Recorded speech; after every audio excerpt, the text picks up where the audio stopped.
ಪಟ್ಟಿ ಪ್ರಕಟ ಆಗಿದೆ. 4,46,00,000 ಮತದಾರರ ಹೆಸರು ಅಂತಿಮವಾಗಿದ್ದು 1 ಕೋಟಿ ಮತದಾರರ ಹೆಸರು ಡಿಲೀಟ್ ಆಗಿದೆ. ಎಸ್ಐಆರ್ನ ಮೊದಲ ಕರಡು ಪಟ್ಟಿ ಪ್ರಕಟ ಆಗಿದೆ. ಈಗಾಗಲೇ ಇದರಲ್ಲಿ 4,46,00,000 ಮತದಾರರ ಹೆಸರು ಅಂತಿಮವಾಗಿ ಇದೆ. ಆದರೆ 1,70,00,000 ಮತದಾರರ ಹೆಸರು ಡಿಲೀಟ್ ಆಗಿದೆ. ಹೆಸರು ಸೇರಿಸೋದಕ್ಕೂ ಕೂಡ ಅವಕಾಶ ಇದೆ. ಈ ಒಂದು ಹೆಸರನ್ನ ಸೇರಿಸೋದಕ್ಕೆ ಫಾರ್ಮ್ 6 ಅನ್ನ ಸಲ್ಲಿಸಬೇಕು. ಅದಕ್ಕೂ ಕೂಡ ಅವಕಾಶ ಮಾಡಿಕೊಡಲಾಗಿದೆ. ಚುನಾವಣಾಧಿಕಾರಿ ಆಗಿರುವ ವಿ ಅನ್ಬುಕುಮಾರ್ ಅವರು ಮಾಹಿತಿಯನ್ನ ಕೊಟ್ಟಿದ್ದಾರೆ. ಇವತ್ತು ಎಸ್ಐಆರ್ನ ಮೊದಲ ಕರಡು ಪಟ್ಟಿ ಪ್ರಕಟ ಆಗಿದೆ.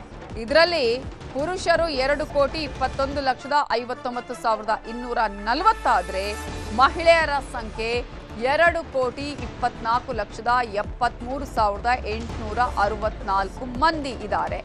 ಇನ್ನು NRI ಮತದಾರರು ಕೂಡ ಇದ್ದಾರೆ, 951 ಮಂದಿ ಇದ್ದಾರೆ.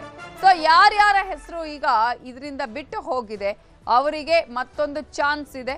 ಅವರು ಫಾರ್ಮ್ 6 ಅನ್ನ ಅಪ್ಲೈ ಮಾಡಬೇಕಂತೆ. ಆ ಫಾರ್ಮ್ 6 ನಲ್ಲಿ ಇವರ ಹೆಸರು ಇಲ್ಲ ಅನ್ನುವಂತಹ ಸಂದರ್ಭದಲ್ಲಿ ಅವರ ಆ ಒಂದು ಫಾರ್ಮ್ 6 ಸಲ್ಲಿಸೋದಕ್ಕೂ ಕೂಡ ಅವಕಾಶವನ್ನ ಮಾಡಿಕೊಡ್ಲಾಗತ್ತೆ.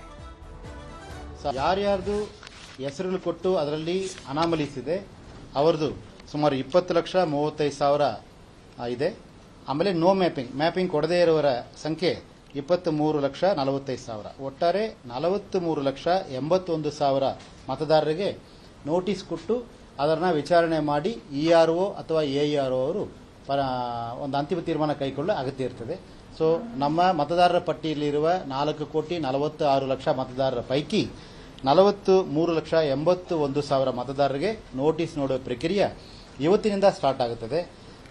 ಈ ಪ್ರಕ್ರಿಯೆಗೆ ಸಂಬಂಧಪಟ್ಟಂತೆ ಕರ್ನಾಟಕ ರಾಜ್ಯದಲ್ಲಿ ಈಗಾಗಲೇ ಸುಮಾರು 224 ERO ಇದ್ದಾರೆ ಮತ್ತು 332 AERO ಇದ್ದಾರೆ.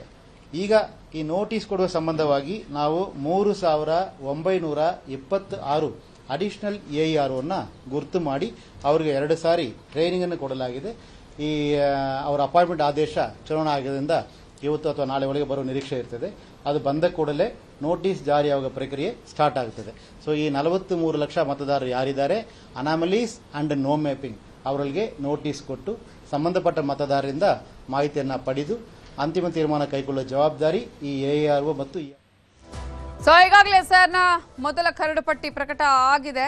ಈ ಕರಡು ಪಟ್ಟಿ ಪ್ರಕಟದ ಸಂದರ್ಭದಲ್ಲಿ 1,07,00,000 ಮತದಾರರ ಹೆಸರು ಡಿಲೀಟ್ ಆಗಿದೆ. ಈಗಾಗಲೇ ಚುನಾವಣಾಧಿಕಾರಿಯಾಗಿರುವ ಅನ್ಬುಕುಮಾರ್ ಮಾಹಿತಿ ಕೊಟ್ಟಿದ್ದಾರೆ. ಯಾರ್ಯಾರ ಹೆಸರು ಡಿಲೀಟ್ ಆಗಿದೆ, ಹೆಸರು ಇಲ್ಲ ಈ ಒಂದು ಪಟ್ಟಿಯಲ್ಲಿ ಅಂಥವ್ರು ಈಗಂದ್ರೆ ಮೊದಲೇ ನಾವು ನೋಡ್ಕೋಬೇಕು ಹೆಸರು ಇದೆಯಾ ಇಲ್ವಾ ಅನ್ನೋದ್ರ ಬಗ್ಗೆ ಕೂಡ ಫಸ್ಟ್ ನಾವು ಚೆಕ್ ಮಾಡ್ಕೊಳ್ಬೇಕು, ಪರಿಶೀಲನೆಯನ್ನ ಮಾಡ್ಕೊಳ್ಬೇಕು. ಸೊ ನಮ್ಮ ಹೆಸರು ಇಲ್ಲ ಇದರಲ್ಲಿ, ಕರ್ನಾಟಕದಲ್ಲಿ ನಾವು ವಾಸವಿದ್ರೂ ಕೂಡ ನಮ್ಮ ಹೆಸರು ಇಲ್ಲ ಇದರಲ್ಲಿ ಅನ್ನುವಂಥದ್ದು ಇದ್ರೆ ಮತ್ತೊಂದು ಅವಕಾಶ ಕೂಡ ಇದೆ.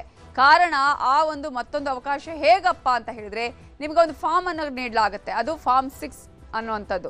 ಸೊ ಅದರಲ್ಲಿ ನಿಮ್ಮ ಹೆಸರನ್ನ ಸೇರಿಸೋದಕ್ಕೂ ಕೂಡ ಅವಕಾಶವನ್ನ ಮಾಡಿಕೊಡ್ಲಾಗತ್ತೆ. ಅದರಲ್ಲಿ ನಿಮ್ಮ ಹೆಸರನ್ನ ಸೇರಿಸಬೇಕಾಗತ್ತೆ, ದಾಖಲಾತಿಗಳನ್ನ ಕೊಡಬೇಕಾಗತ್ತೆ. ಇಂತಹ ಸಂದರ್ಭದಲ್ಲಿ ಮತ್ತೆ ಚೆಕ್ ಮಾಡ್ತಾರೆ ಹೌದಾ ಇಲ್ವಾ, ಇವರು ಕರ್ನಾಟಕದವರೇನಾ, ಇಲ್ಲಿ ಇವರ ಇರುವಂತಹ ಬೇರೆ ಗುರುತಿನ ಚೀಟಿಗಳನ್ನ ಕೂಡ ಅಲ್ಲಿ ಗಮನಿಸ್ತಾರೆ. ಇಂತಹ ಸಂದರ್ಭದಲ್ಲಿ ಅದು ಮ್ಯಾಚ್ ಆದ್ರೆ ಆಗ್ಲೂ ಕೂಡ ನಿಮ್ಮ ಹೆಸರನ್ನ ಆಡ್ ಮಾಡೋದಕ್ಕೆ ಅವಕಾಶ ಇದೆ.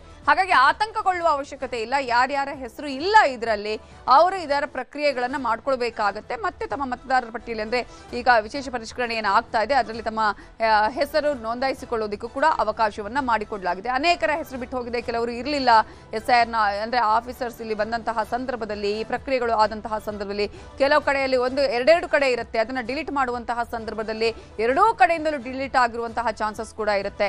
ಈ ಹಿನ್ನೆಲೆಯಲ್ಲಿ ಯಾರ್ಯಾರ ಹೆಸರು ಬಿಟ್ಟು ಹೋಗಿದೆ ಅಂತ ಅವರು ಇದೀಗ ಮತ್ತೊಂದು ಅವಕಾಶವನ್ನ ಅವರಿಗೆ ನೀಡಲಾಗುತ್ತೆ. ಅವ್ರು ಫಾರ್ಮ್ 6 ಅನ್ನ ಅಪ್ಲೈ ಮಾಡಬೇಕಾಗುತ್ತೆ, ಆ ಅರ್ಜಿಯನ್ನ ಸಲ್ಲಿಸಬೇಕಾಗುತ್ತೆ.